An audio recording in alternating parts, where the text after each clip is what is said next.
Hello super friends, आज का showdown थोड़े अलग टॉपिक पर है क्योंकि मॉन्स्टरवर्स की नई मूवी गॉडजिला वर्सेस कॉन्ग का ट्रेलर आया है जो काफी शानदार लग रहा है। अब वैसे भी मैं बंटी के साबुन की तरह स्लो हूं, इसलिए ट्रेलर ब्रेकडाउन, मिस डिटेल जैसे टॉपिक्स पर वीडियोस टाइम से नहीं आ पाए, तो इसीलिए मैंने सोचा कि अपना वाला आइटम निकाला जाए, शोडाउन। तो इस मॉन्स्टरवर्स के कॉन्ग और मार्वल के हल्क के बीच के शोडाउन में हम ये देखने वाले हैं कि इन दोनों हैवीवेट चैंपियंस के बीच की फाइट में किसके जीतने के चांसेस ज्यादा हैं। इनकी कॉमिक्स और पिछली मूवीज में जो पावर्स और वीकनेसेस देखने को मिली हैं, उनके बेसिस पर ही शोडाउन का रिजल्ट मैटर करेगा। यहाँ पर हल्क एमसीयू वाला रहेगा क्योंकि एमसीयू में उसकी पावर्स की अलग अलग रेंज देखने को मिली है, और कॉन्ग द स्कल आइलैंड वाला रहेगा। प्लस ट्रेलर में जो चीजें दिखी हैं उसको भी इंक्लूड करेंगे। तो शुरुआत करते हैं मूवीज से और सबसे पहले बात करेंगे कॉन्ग की। तो कॉन्ग अपनी स्पीशीज का लास्ट लिविंग मेंबर है जो स्कल आइलैंड नाम की जगह पर रहता है और इस जगह को प्रोटेक्ट भी करता है। यहाँ की पीस के लिए अगर कोई थ्रेट बनने की कोशिश करता है तो उसे कॉन्ग के कहर का सामना करना पड़ता है। मूवी के ऑफिशियल प्रोडक्शन मटेरियल में कॉन्ग की हाइट 104 फीट बताई गई और वेट 158 टन बताया गया। कॉन्ग ऑलरेडी काफी ह्यूज, पावरफुल और इंटेलिजेंट बीस्ट है, लेकिन उसकी एक क्वालिटी ये भी है कि वो अभी भी ग्रो हो रहा है। यानी कॉन्ग स्कल आइलैंड मूवी में जितना स्ट्रॉन्ग था, जो ईयर 1973 पर बेस्ड थी, 2021 के गॉडजिला वर्सेस कॉन्ग इवेंट तक वो और भी काफी हद तक ग्रो हो जाएगा। कॉन्ग की super powers physical strength based हैं, वो कोई एनर्जी प्रोडक्शन या कोई मिस्टिक पावर पोजेस नहीं करता है। स्ट्रेंथ भी काफी कमाल की है उसकी, चाहे ट्री थ्रो किया हो या हेलीकॉप्टर्स को खिलौनों की तरह घुमा घुमा कर फेंका, क्रश किया और बीच से फाड़ भी दिया। इसके अलावा कई जायंट क्रीचर्स के साथ भी उसने यही चीज की, जैसे एक बड़े से सिफेलोपॉड को चीड़ फाड़ डाला, एक साथ दो स्कल क्रॉलर्स को पीटा और फाइनली अपने खानदानी दुश्मन स्कल डेविल की जबान बाहर निकालकर अपने बाप का, दादा का, फूफा का, मौसा का सबका बदला ले लिया। स्ट्रेंथ के बाद ड्यूरेबिलिटी की बात करते हैं, जैसे गन फायर्स उसे इरिटेट तो कर पा रही थी मगर उसे हर्ट नहीं कर पा रही थी। एक हेलीकॉप्टर को उसके टेल रोटर से पकड़ने की वजह से उसके हाथ में कट पड़ जाता है, लेकिन कॉन्ग उसके बाद भी फाइट कर पा रहा था। और लास्ट में नेपलम एक्सप्लोजन में उसकी बॉडी काफी जल गई थी, लेकिन उसके तुरंत बाद ही उसने स्कल डेविल से फाइट करी और जीतने के बाद भी वो एग्जॉस्ट नहीं हुआ। ये शो करता है कि उसका स्टेमिना कितना हाई है। कॉन्ग बेसिकली एक जायंट गोरिल्ला है जिसकी वजह से उसकी जंपिंग स्पीड और रिफ्लेक्सेस काफी अच्छे हैं। कॉन्ग के सेंसेस भी काफी अच्छे लेवल के हैं, जैसे रात के अंधेरे में भी उसने क्लिफ पर खड़े लोगों को नोटिस कर लिया था। एक वाइल्ड आइलैंड पर जो मॉन्स्टर्स क्रीचर्स से भरा हुआ था, उस पर सरवाइव करते करते कॉन्ग की कॉम्बैट स्किल्स भी काफी हाई लेवल की हो गई हैं। और उसकी जो सबसे अच्छी चीज मुझे लगी वो थी उसकी इंटेलिजेंस। मतलब कॉन्ग डम्ब नहीं है, उसे पता था कि कौन उसके एनिमीज हैं और कौन उसके साथ है। वो अपने आसपास की चीजों को वेपन्स की तरह एफिशिएंटली यूज कर पा रहा था। अब ऐसा भी नहीं कि कॉन्ग एक परफेक्ट कैरेक्टर है, कुछ वीकनेसेस भी हैं, जैसे उसकी बॉडी की स्किन ज्यादा थिक या हार्ड नहीं है, उसे कट्स लग रहे थे, बॉडी जल भी रही थी। हाँ, ये अलग चीज है कि इसका उसके स्टैमिना या फाइटिंग एबिलिटी पर ज्यादा फर्क नहीं पड़ रहा था, सबको पीटने में लगा हुआ था वो।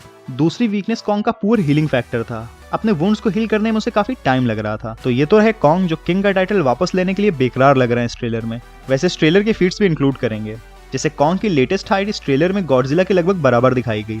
गॉडजिला की लास्ट मूवी तक हाइट 393 फीट थी, यानी अगर इतनी ही गॉडजिला वर्सेस कॉन्ग में भी हो तो कॉन्ग भी लगभग 390 फीट के आसपास होगा, जबकि कॉन्ग द स्कल आइलैंड में वो 104 फीट का था। तो मतलब जम के कॉम्प्लान किया है। इसका मतलब ये भी है कि अगर हाइट में ग्रोथ हुई है तो स्ट्रेंथ में भी हुई होगी। अब कॉन्ग के बाद बात करते हैं हल्क की। अब जितने भी लोग मेरे सारे शोडाउन्स देखते आ रहे हैं उन्हें पता ही है कि मुझे हल्क कितना ज्यादा पसंद है, इसीलिए मेरे ज्यादातर शोडाउन्स हल्क पर ही हैं। और एमसीयू हल्क की सारी पावर्स मैंने बहुत बार बताई, तो फिर से वही सब रिपीट करने से अच्छा है कि सीधे दोनों चैंपियंस के इस हाइपोथेटिकल फाइट में अपने अपने एडवांटेजेस देखते हैं, जिससे पता चल सके किसके पास ज्यादा एडवांटेज है, जीतने के चांस किसके ज्यादा हैं। पहले ये देखते हैं कि हल्क के पास क्या क्या बेनिफिट्स हैं। तो हल्क की सुपर स्ट्रेंथ एमसीयू में हमें कई बार देखने को मिली, जैसे द अवेंजर्स मूवी में हल्क ने एक पंच में ही एक लेविएथन का ढांचा खोल दिया था। थॉर रैग्नारोक में सकार पर कई एलियन फाइटर्स को हराकर चैंपियन बना। फेंरिस वुल्फ से टक्कर की फाइट की, सर्टर को भी एक पंच से थोड़ा हिला दिया, पर ये एक्ट ऑफ सरप्राइज ज्यादा माना जाएगा क्योंकि उसके बाद के अटैक्स से सर्टर पर कोई असर नहीं पड़ा। लेकिन इससे एक आइडिया मिल जाता है कि हल्क ने एमसीयू में भारी भरकम क्रीचर्स का सामना किया है और ज्यादातर पर भारी पड़ा है। हल्क बस्टर, जिसको खुद ब्रूस बैनर ने टोनी के साथ मिलकर हल्क को रोकने के लिए ही बनाया था, उस हल्क बस्टर को भी हल्क को रोकने में काफी टाइम और मेहनत लग गई। हल्क बस्टर भी हल्क के ही साइज का था, जिसके पंचेस और रिपल्सर फायर पावर को भी हल्क को रोकने में काफी टाइम लग गया। हल्क का हीलिंग फैक्टर भी स्कल आइलैंड मूवी वाले कॉन्ग के हीलिंग फैक्टर से अच्छा है। फेंरिस वुल्फ ने हल्क को जो लव बाइट दी थी वो काफी जल्दी रिकवर हो गई, लेकिन हाँ, इसका मतलब ये भी है कि अगर कोई शिद्दत से कोशिश करे तो हल्क की स्किन पेनिट्रेट की जा सकती है। हल्क की बॉडी एक्सट्रीम एनर्जी कंडीशंस में भी सर्वाइव कर सकती है, जिसकी वजह है उसकी बॉडी का गामा रेडिएशन। इसीलिए हल्क इन्फिनिटी स्टोन्स को यूज करने के बाद भी जिंदा बच गया। इन सब से भी बढ़कर जो चीज प्रेजेंट हल्क के पास है वो है ब्रूस बैनर की इंटेलिजेंस, जो कॉन्ग के इंटेलिजेंस के कंपैरिजन में लगभग मिलियन टाइम्स ज्यादा है और जो हल्क को एक कंप्लीट पैकेज बना देती है। बैनर एमसीयू के टॉप मोस्ट इंटेलिजेंट लोगों में से एक है और हल्क स्ट्रेंथ के मामले में टॉप लोगों में से है, सो इनका कॉम्बो भी काफी डेंजरस हो जाता है। तो ये सारी चीजें ऐसी हैं जो हल्क के लिए बेनिफिशियल हो सकती हैं कॉन्ग के अगेंस्ट फाइट करने में। अब कॉन्ग के एडवांटेजेस देखें तो पहला एडवांटेज है साइज का। गॉडजिला वर्सेस कॉन्ग मूवी में कॉन्ग लगभग 390 फीट का है और एमसीयू के हल्क की फाइट 9-10 फीट के आसपास है। मतलब कॉन्ग हल्क से लगभग 40 टाइम बिगर है, तो साइज का तो अच्छा खासा एडवांटेज है। लेकिन कुछ लोग काफी बोलते हैं साइज डजंट मैटर, तो यार उसके दो ही मतलब होते हैं, या तो आपसे झूठ बोल रही है या फिर वो कॉकरोच की बात कर रही है, क्योंकि साइज की इंपॉर्टेंस तो होती ही है। एमसीयू के एंड गेम मूवी में भी देखने को मिली जब एंट मैन ने जायंट मैन बनकर एक लेविएथन को डिस्ट्रॉय कर दिया। अब इमेजिन करो अगर वो रेगुलर साइज या एंट साइज का होता तो क्या लेविएथन को इतनी इजीली मार पाता? काफी रेयर चांसेस हैं। दूसरा एडवांटेज ये है कि कॉन्ग ने द स्कल आइलैंड मूवी में हेलीकॉप्टर्स को लगभग 5 मील दूर दूर तक फेंका था। कॉन्ग की सोलो मूवी में बताया गया कि वो अभी भी ग्रो हो रहा है, जो गॉडजिला वर्सेस कॉन्ग के ट्रेलर में उसकी हाइट को देखकर लग भी रहा है। और इसका मतलब ये भी है कि उसकी स्ट्रेंथ भी काफी बढ़ गई होगी, क्योंकि तभी वो गॉडजिला को पंचेस में मार पा रहा था और गिरा भी पा रहा था। और मूवी में गॉडजिला से फाइट होने वाली है तो हीलिंग फैक्टर भी अच्छा खासा होने ही वाला है कॉन्ग का। कॉन्ग ने जिस वाइल्ड आइलैंड पर सर्वाइवल सीखा है उस वजह से वो काफी ड्यूरेबल और काफी हाई स्टैमिना वाला हो गया है। स्कल आइलैंड मूवी में नेपलाम एक्सप्लोजिव से जलने के बाद थोड़ी ही देर में उसने मूवी की सबसे तगड़ी फाइट की। नेपलाम जलने पर 2760 सेल्सियस के टेम्परेचर तक पहुंच जाता है, इसीलिए 1980 से ही यूएन ने इसे बैन कर दिया था। तो इन सब पॉइंट से कॉन्ग की स्ट्रेंथ का ठीक ठाक आइडिया लग जाता है। अब इनसे दो कंक्लूजन्स मिलते हैं। पहला ये कि एमसीयू की शुरुआत से ही हल्क काफी पावरफुल दिखाया गया, जहां उसने एलियंस से लेकर गॉड्स तक को स्मैश किया है। द एवेंजर्स और एज ऑफ अल्ट्रॉन में तो हल्क अपने पीक लेवल पर था, लेकिन धीरे धीरे इन्फिनिटी वॉर और एंड गेम तक हल्क की स्ट्रेंथ को काफी ज्यादा डाउनग्रेड कर दिया गया।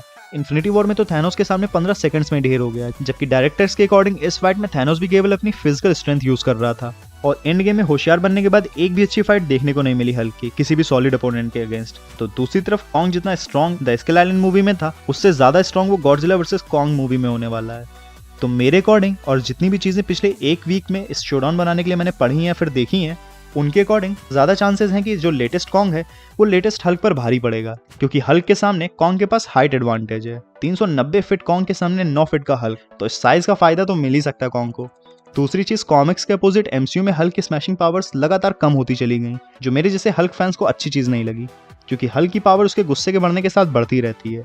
अब स्मार्ट हल्क के आ जाने के बाद हल्क के माइंड को ब्रूस बैनर कंट्रोल करता है, जिस वजह से जितना गुस्सा हल्क को आ सकता है या फिर आना चाहिए, समझदार ब्रूस बैनर उतना गुस्सा कर नहीं पाते हैं।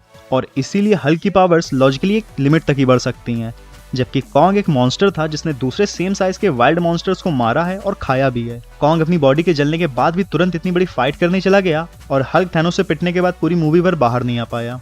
इसलिए मुझे लगता है कि लेटेस्ट कॉन्ग के ज्यादा चांसेस हैं present time Hulk against fight में जीतने के। अब फाइट है तो कुछ भी हो सकता है स्मार्ट हल्क कोई बुद्धि लगाकर कॉन्ग को गिरा दे या सराउंडिंग का फायदा उठाकर उसे ट्रैप कर ले, तो रिस्क है। तो ये भी हो सकता है कि कॉन्ग भी हल्क को अपनी हाइट तक उठाकर किसी माउंटेन पर फेंक दे और हल्क नॉकआउट हो जाए, या फिर हल्क उसके पैरों के नीचे आ जाए, तो रिस्क तो इसमें भी है। बेसिकली मेरा कहने का मतलब ये है कि जब भी कोई हाइपोथेटिकल फाइट होगी तो किसी की तरफ भी चांसेस बढ़ सकते हैं जीतने के, इंस्टेंट सर्कमस्टेंसेस को देखते हुए। जिसके ज्यादा चांसेस होते हैं उसको ही हम लोग विनर मान लेते हैं।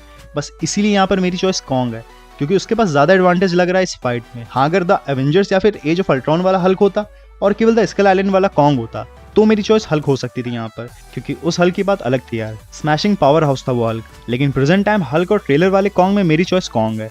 अब मूवीज के बाद कॉमिक्स की बात करें तो किंग कॉन्ग की पावर्स कॉमिक्स में भी फिजिकल स्ट्रेंथ बेस्ड हैं। उस कॉमिक्स में उसने कई सारे और भी बड़े बड़े मॉन्स्टर्स की पिटाई की है, जैसे कई बार टेरानोसॉरस रेक्स को मारा, कई जंगल उखाड़ फेंके और भी कई मॉन्स्टर्स को पीटा। कई सारी अलग अलग कॉमिक बुक पब्लिकेशंस ने किंग कॉन्ग पर कॉमिक्स पब्लिश की, जैसे गोल्ड की, monster comics, Marvel, DC, legendary, but सभी ने उसको एक जायंट गोरिल्ला की तरह शो किया है, जो अपनी टेरिटरी पर राज करता है। वहाँ का किंग मानते हैं उसे दूसरे जानवर या फिर मॉन्स्टर। जबकि हल्क की पावर्स तो कॉमिक्स में सुपर हाई लेवल की हैं, उसके गुस्से के साथ हल्क की पावर्स भी बढ़ती जाती हैं।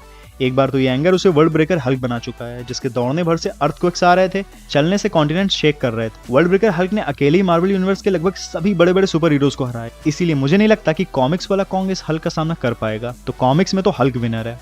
अब हो सकता है वीडियो थोड़ा लंबा हो गया हो, क्योंकि मेरे ज्यादातर वीडियोस में सीधी बात नो बकवास वाला कॉन्सेप्ट रहता है, लेकिन जब शोडाउन की बात आती है तो लगता है यार कुछ छूट ना जाए, तब भी कुछ ना कुछ रह ही जाता है। फिर भी मेरे ख्याल से एक जिस्ट तो मैंने बता ही दिया है, और जिनको किंग कॉन्ग के बारे में ज्यादा चीजें नहीं पता थी उनको भी कुछ पता चला होगा। वैसे गॉडजिला वर्सेस कॉन्ग का ट्रेलर काफी जबरदस्त है। कॉन्ग बिल्कुल थॉर बना जा रहा था। फेवरेट मोमेंट था ट्रेलर का मेरा ये।